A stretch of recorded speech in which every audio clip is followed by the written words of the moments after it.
Hello दोस्तों, आप देख रहे हैं रियांस क्लासेज में मैं रुस्तम राज आप सभी का हार्दिक स्वागत करता हूं। मैं आज आपके लिए 6 अप्रैल 2024 का करंट अफेयर्स लाया हूं, जो आपके आने वाले सभी प्रतियोगी परीक्षाओं के लिए लाभदायक होगा। देखते हैं पहला क्वेश्चन। हाल ही में राष्ट्रीय समुद्री दिवस 2024 कब मनाया गया है? आपके ऑप्शन है 3 अप्रैल, 4 अप्रैल, 5 अप्रैल या 6 अप्रैल। ठीक है ना। तो यहाँ देखते हैं राष्ट्रीय समुद्री दिवस। ठीक है ना। ये पहली बार कब मनाया गया था? तो ये 1964 में यह पहली बार मनाया गया था। ठीक है ना। इसका थीम क्या है? तो इसका थीम है भविष्य के लिए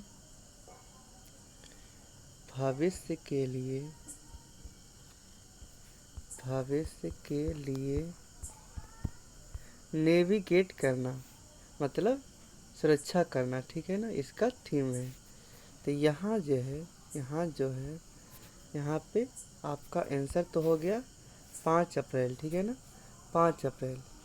अब यहाँ देखते हैं कि ये 5 तारीख को ही क्यों मनाया जाता है। राष्ट्रीय समुद्री दिवस 5 तारीख को ही क्यों मनाया जाता है? तो यहाँ देखते हैं 5 अप्रैल 1919 में पहला जहाज SS लॉयल्टी का उद्घाटन यात्रा इसी तारीख को शुरू हुआ था। ठीक है ना। इसलिए उसी दिन से इस डेट पे राष्ट्रीय समुद्री दिवस मनाने के लिए शुरू किया गया था। और अगर आपसे पूछे कि 5 तारीख को और कौन सा दिवस मनाया जाता है, तो अंतर्राष्ट्रीय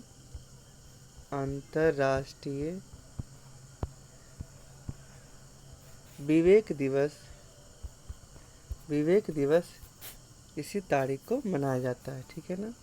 आगे बढ़ते हैं। विकास और शांति के लिए खेल दिवस कब मनाया जाता है?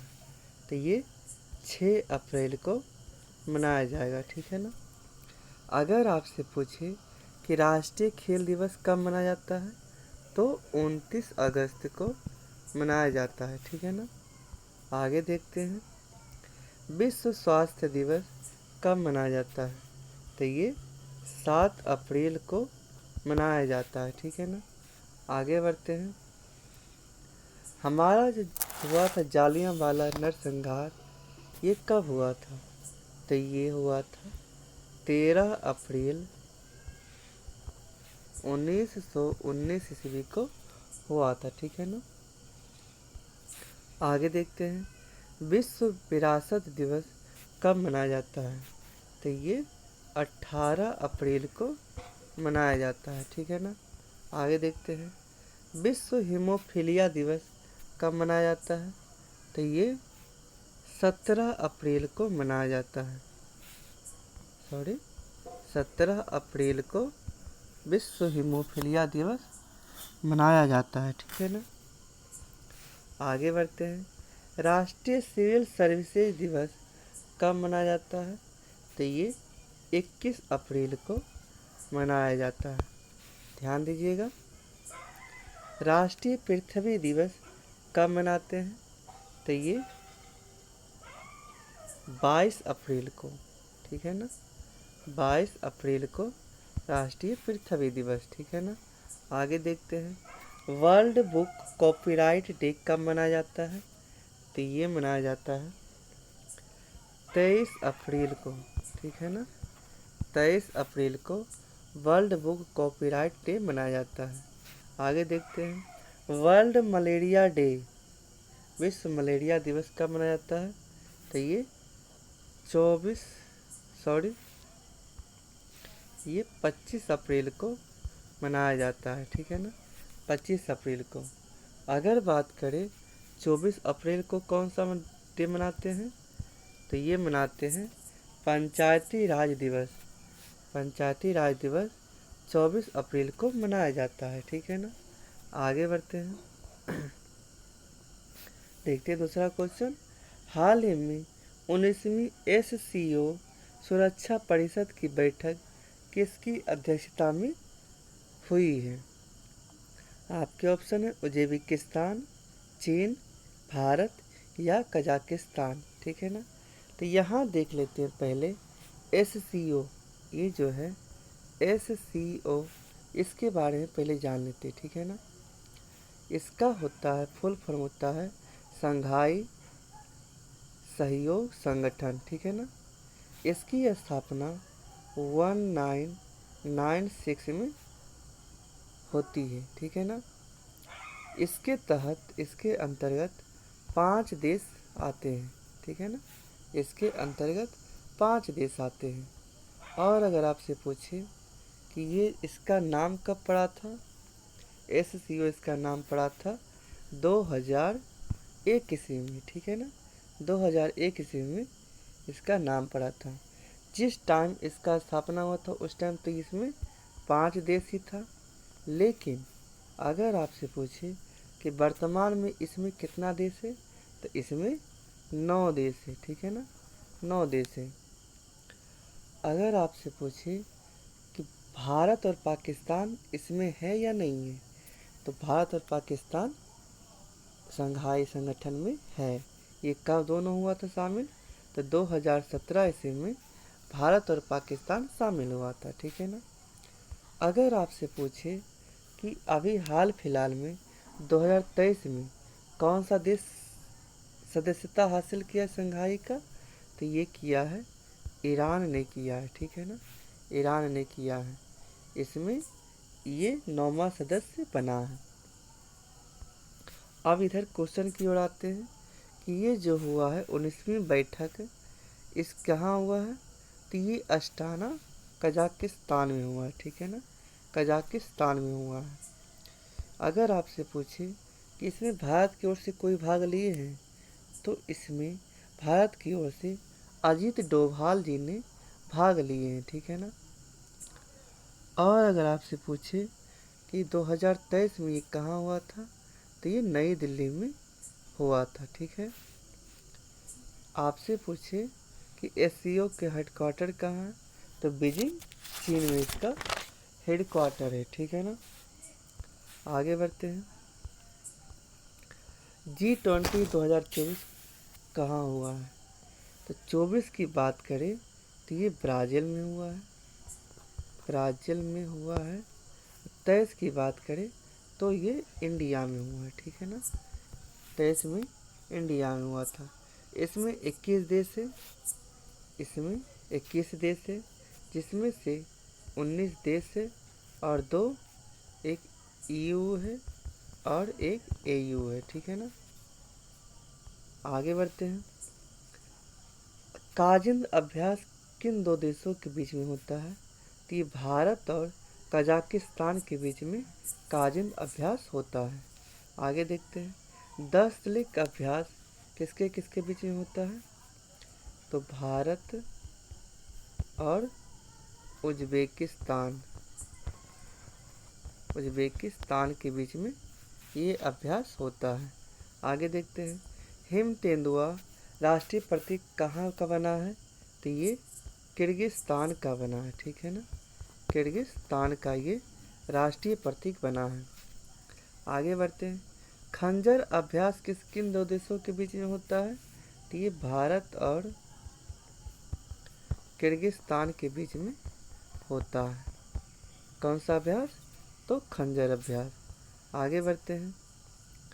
विश्व डोपिंग रोधी एजेंसी के अनुसार दुनिया में डोप उल्लंघन करने वाला शीर्ष देश कौन सा है? आपके ऑप्शन है चीन है, रूस है, भारत है या दक्षिण अफ्रीका है। तो यहाँ देखते हैं।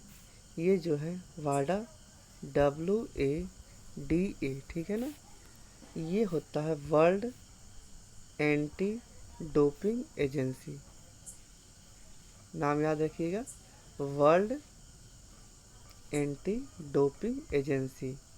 एक होता है नाडा NADA, ठीक है ना, ये होता है नेशनल एंटी डोपिंग एजेंसी। तो सबसे पहले देख लेते हैं वाडा के बारे में, ठीक है ना।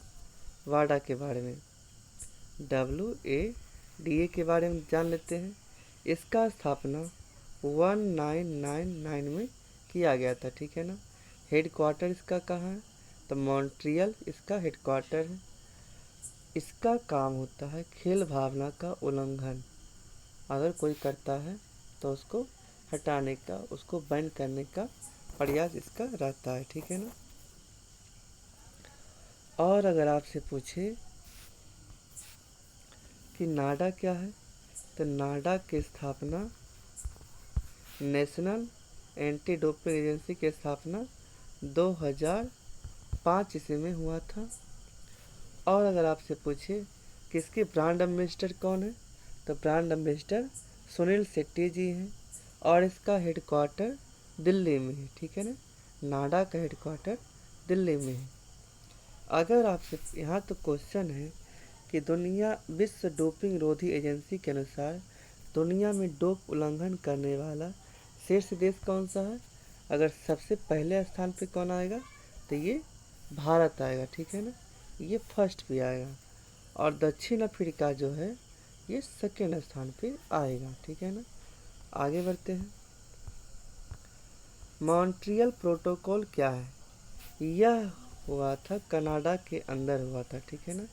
कनाडा के अंदर हुआ था, जो 16 सितंबर 1987 ईस्वी को ओजोन परत संरक्षण के लिए किया गया था।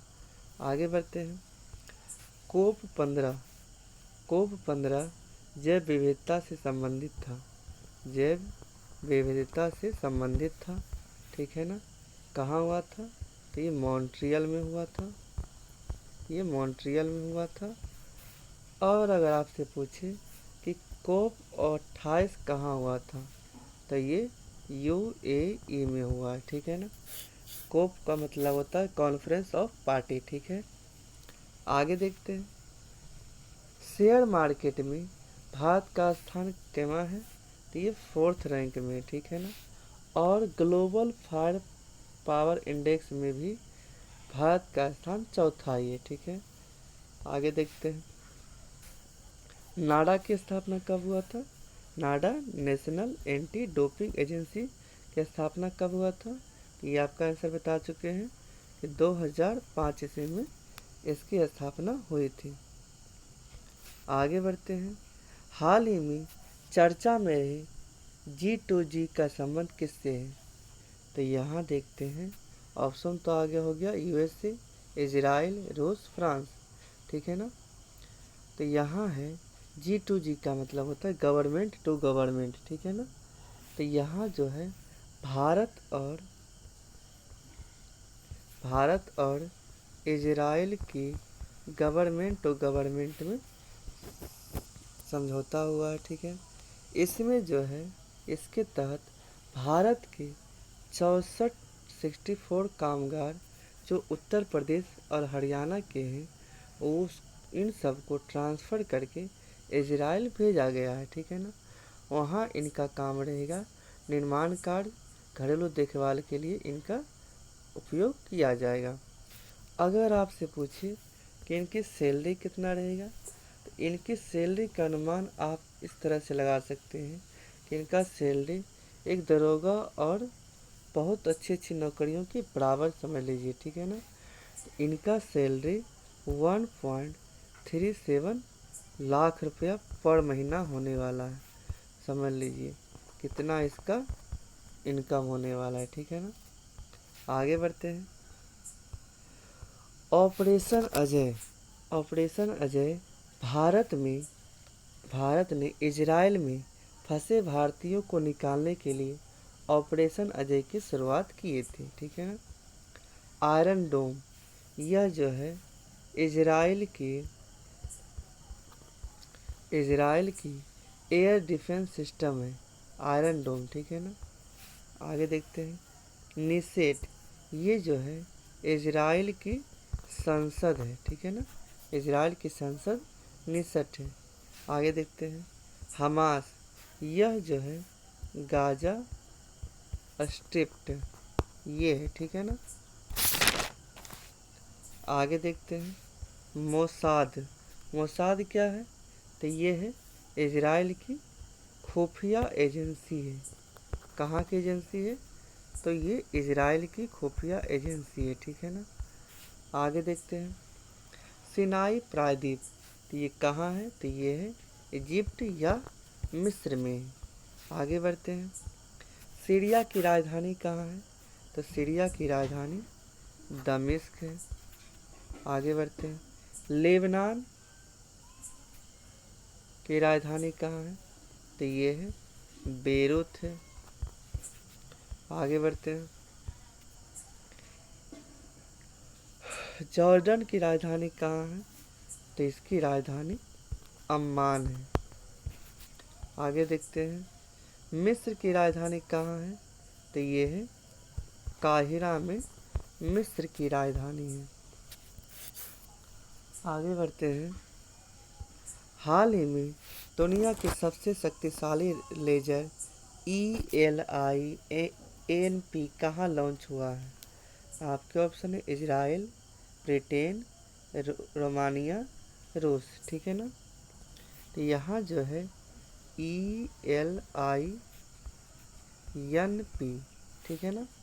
तो इसका फुल फॉर्म होता है एक्सट्रीम लेजर इंफ्रास्ट्रक्चर होता है, ठीक है ना। एक्सट्रीम लेजर इंफ्रास्ट्रक्चर होता है और ये है न्यूक्लियर फिजिक्स, ये वो इसका फुल फॉर्म हुआ, ठीक है ना। यहाँ है विश्व की सबसे शक्तिशाली लेजर। तो ये कहाँ लॉन्च हुआ है? तो ये हुआ है रोमानिया के अंदर हुआ है, ठीक है ना। रोमानिया के अंदर हुआ है। कंपनी इसका कौन सा है? तो ये है थेल्स कंपनी है, सॉरी थेल्स कंपनी है। कंपनी का नाम क्या? थेल्स कंपनी है। अगर आपसे पूछे कि इसका उपयोग कहाँ होगा, तो इसका उपयोग अंतरिक्ष कचरे में, जो अंतरिक्ष कचरे को डेब्रिज कहते हैं, उसको नष्ट करने में किया जाएगा।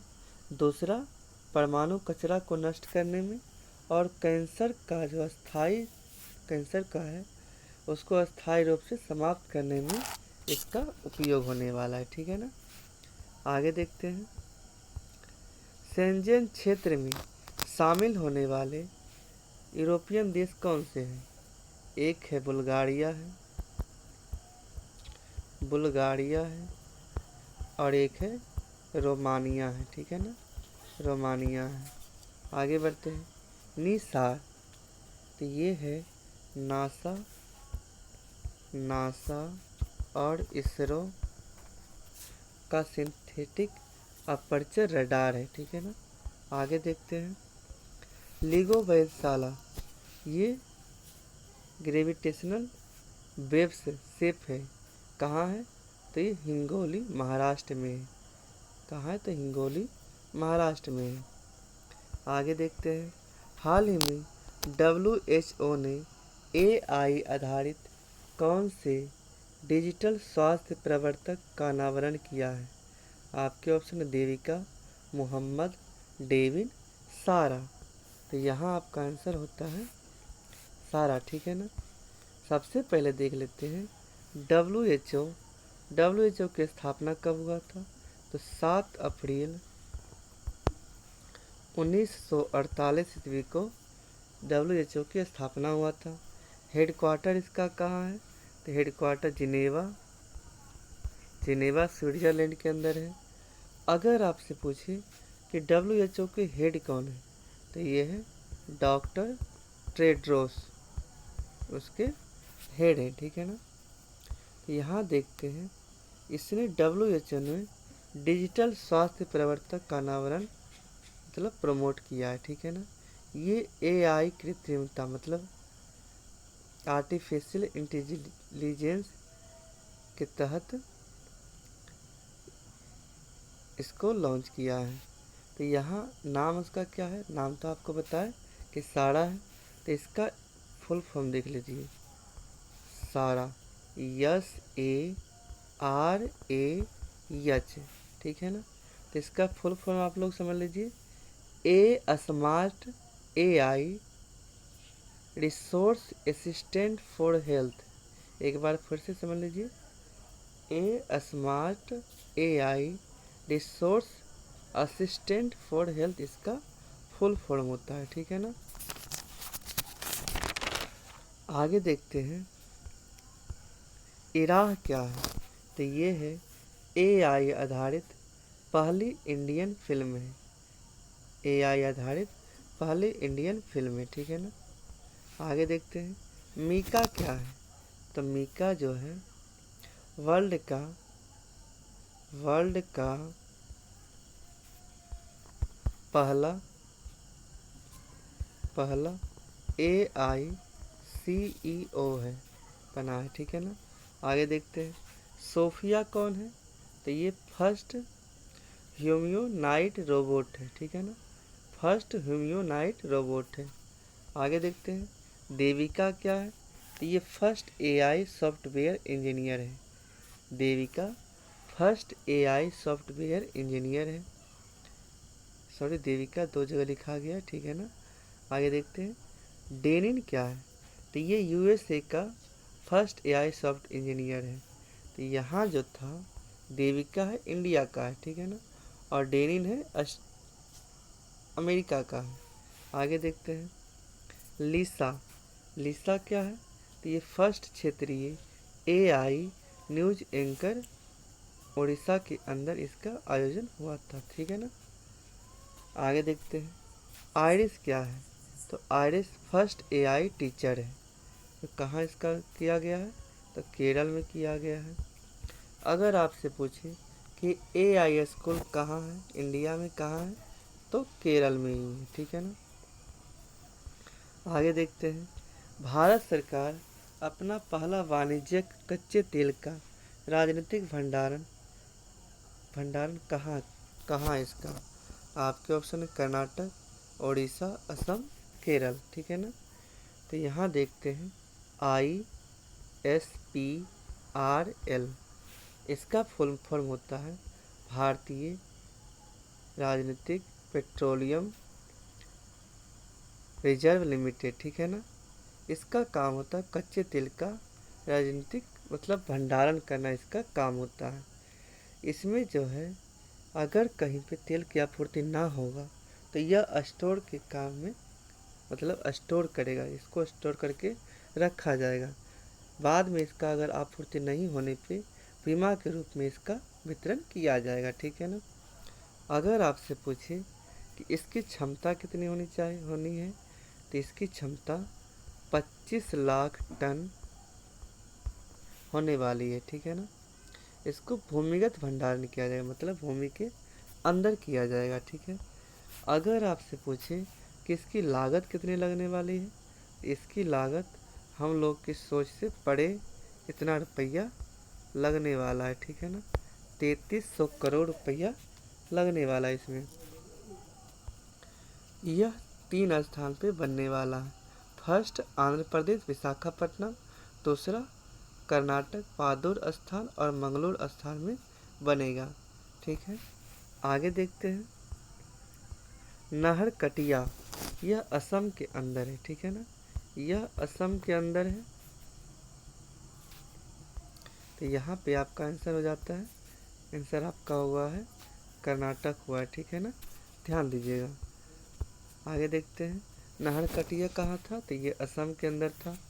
यह तेल प्राप्ति का केंद्र माना जाता है, ठीक है ना। आगे बढ़ते हैं डिगबोई, यह भारत का फर्स्ट तेल कुआं है, ठीक है ना। यह भारत का फर्स्ट तेल कुआं है जो कहाँ है, तो असम में है, ठीक है ना, असम में है। आगे देखते हैं ओपेक। तो ओपेक की स्थापना 1960 में हुआ है, बगदाद में हुआ था इसका स्थापना। हेडक्वार्टर इसका वियना है, ठीक है ना। ओपेक संस्था को मतलब निकलने वाला कौन सा देश है, तो ये अंगोला है, ठीक है ना, अंगोला है। आगे देखते हैं 42वां विश्व धरोहर कौन सा है। तो ये है होयलेश्वर मंदिर, होयलेश्वर मंदिर ठीक है ना। ये 42वां विश्व धरोहर है, यह कर्नाटक में है। आगे देखते हैं बाबा बुदान की पहाड़ी, यह यहाँ पे कॉफ़ी का पहला पौधा मिला था, ठीक है। कॉफ़ी का पहला पौधा कहाँ है, तो ये कर्नाटक में है। आगे देखते हैं हाल ही में बृहस्पति के किस चंद्रमा पर ओजोन गैस की खोज की है। आपके ऑप्शन है कैलिस्टो, गैनीमेड, आयो, यूरोपा। तो यहाँ देखते हैं PRL भौतिक अनुसंधान लैब, इसमें बृहस्पति का जो है जुपिटर का कैलिस्टो उपग्रह जो है इसमें ओजोन गैस की खोज किया गया है, ठीक है ना। अगर आपसे पूछे कि ओजोन मिलता कहाँ है, ओजोन का फार्मूला होता है O3 होता है। ओजोन परत किसमें मिलता है, तो समताप मंडल में मिलता है ओजोन परत, ठीक है ना। आगे देखते हैं मंगल ग्रह के तो उपग्रह के नाम बताइए। तो एक होता है फीमोस और एक होता है डिमोस, ठीक है ना, डिमोस। आगे देखते हैं गैनीमेड उपग्रह किसका है, तो ये बृहस्पति का है, ये बृहस्पति का है। आगे देखते हैं क्षुद्र ग्रह बेल्ट किस किस में पाया जाता है, तो ये मंगल और बृहस्पति के बीच में, ठीक है ना, बृहस्पति के बीच में क्षुद्र ग्रह बेल्ट पाया जाता है। आगे देखते हैं पार्थिव ग्रह कौन सा है, तो बुध,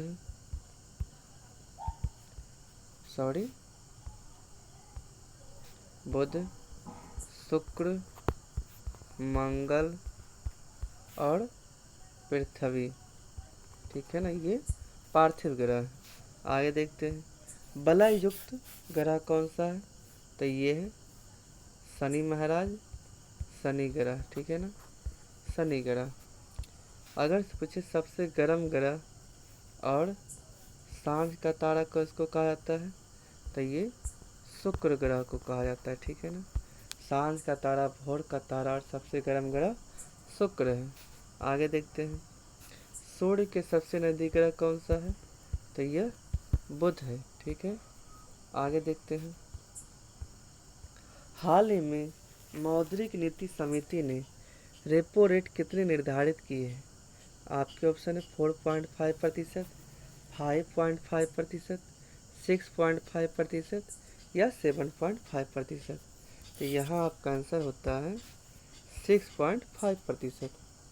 तो यहाँ जो है RBI ने उर्जित पटेल कमेटी यहाँ जो किए थे 2% से 6% के बीच में रहने का इसको किए थे। ये 4+- 2% के नियम पे चल रहा था। तो यहाँ अगर आपसे पूछे कि मौद्रिक समिति नीति की स्थापना कब हुआ था, तो 27 जून 2016 को इसकी स्थापना हुआ था और 2024 और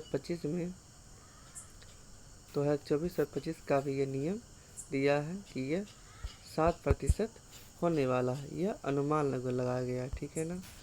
आगे बढ़ते हैं रामनाथ कोविंद समिति, तो यह वन नेशन वन इलेक्शन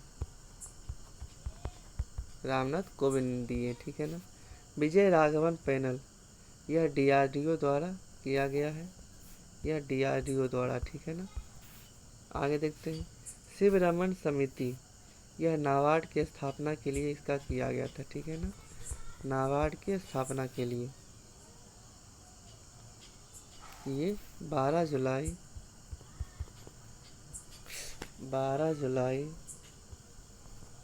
1982 ईस्वी में इसका स्थापना हुआ था। आगे देखते हैं यंग हिल्टन समिति, यह RBI के स्थापना के लिए इसका किया गया था, ठीक है ना, RBI के स्थापना के लिए। नरसिम्हन समिति, यह बैंकिंग रिफॉर्म है। आगे देखते हैं हाल ही में फोर्ब्स की 38वीं विश्व अरबपतियों की सूची में टॉप 10 में शामिल एकमात्र भारतीय कौन है? आपके ऑप्शन: मुकेश अंबानी, गौतम अडानी, शिव नादार या इनमें से कोई नहीं।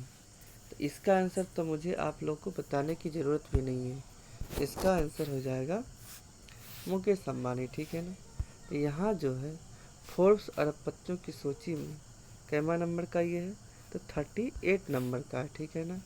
अगर देश की बात करें तो देश में फर्स्ट पे आता है यूएसए, सेकंड पे आता है चाइना और थर्ड पे आता है अपना इंडिया, ठीक है ना। तीसरा नंबर पे आता है। और अगर आपसे पूछें कि सर्वाधिक अमीर व्यक्ति में कौन है, तो ये फर्स्ट नंबर पे बर्नाल अर्नॉल्ट आते हैं जो फ्रांस के रहने वाले हैं। और जो है दूसरा नंबर पे एलॉन मस्क है जो स्पेस एक्स और टेस्ला के मालिक हैं, ठीक है ना। और हमारे जो है मुकेश अंबानी जी, ये 9th नंबर पे आते हैं। और ये जो गौतम अडानी साहब हैं, ये 17वें नंबर पे आते हैं, ठीक है ना। आगे देखते हैं कुछ प्रमुख इंडेक्स है, ठीक है ना। तो 1 to 6 किस में है? तो ये हैप्पीनेस में है, मतलब खुशहाली दिवस में इसका इंडेक्स 1 to 6 है। 1 to 7 किस में है? तो यह जेंडर गैप इंडेक्स में, जेंडर गैप इंडेक्स में भारत का स्थान 1 to 7 है। HDI में कितना है? तो 134। HDI में भारत का स्थान 134 है। आगे देखते हैं 108, तो एक है जेंडर इन इक्वलिटी में भारत का स्थान 108वां है, ठीक है ना। थर्ड किस में है? तो गवर्नमेंट ई मार्केट में भारत का स्थान 3रा है। फोर्थ किस में है? तो फोर्थ है शेयर मार्केट में, शेयर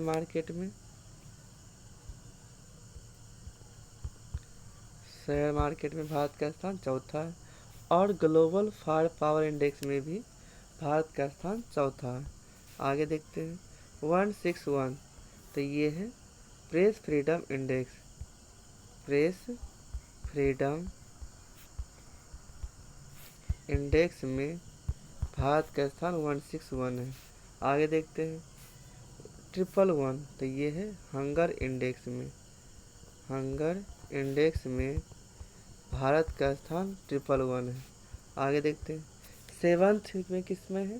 तो ये पर्यावरण प्रदर्शन सूचकांक में भारत का स्थान 7वां है। आगे देखते हैं 93 किस में है? तो ये भ्रष्टाचार धारणा सूचकांक में भारत का स्थान 93 है। आगे देखते हैं। अगर वीडियो अच्छी लगी तो वीडियो को लाइक, चैनल को सब्सक्राइब और ज़्यादा से ज़्यादा अपने दोस्तों के पास शेयर करें ताकि वे सब भी आप सबके अपने चैनल रियांस क्लासेस से जुड़कर लाभ उठा सके। जय हिंद। थैंक यू दोस्तों।